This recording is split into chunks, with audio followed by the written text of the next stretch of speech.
来，我先介绍一下，这何老师啊，何老师，很高兴见面。 Jackson 是这样，电视上经常见。哦，活动上见。你跟星星呢？你跟星星很久了，很久了，很久以前见过一次。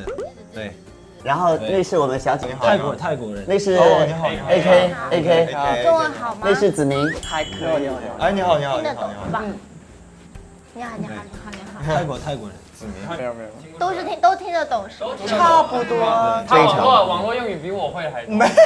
你多大我21，我？21。 21，好小。这里最小的是，那肯定不是我。也不是我。 AK 吧？ 00后吗？没有，98年的，98年。他最小，他最小。所以你们俩刚才在这里面尴尬吗？就还好。不尴尬。你们俩认识吗？互相也不认识，当然对不对？认识了。所以你们刚进来的时候是谁？是一起进来还是谁先进来？我先进来。你先进来，然后你就坐在这儿。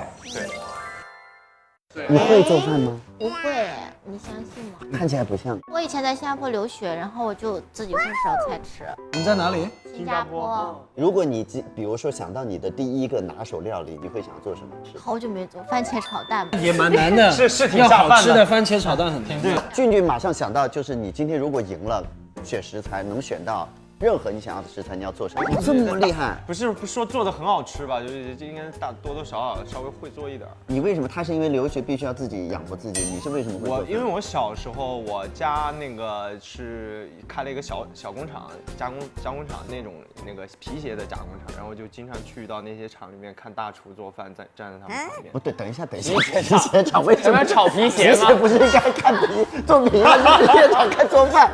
因为我逻辑理一下逻辑。没有，我们家也是都是男士做饭啊，然后我就经常去学。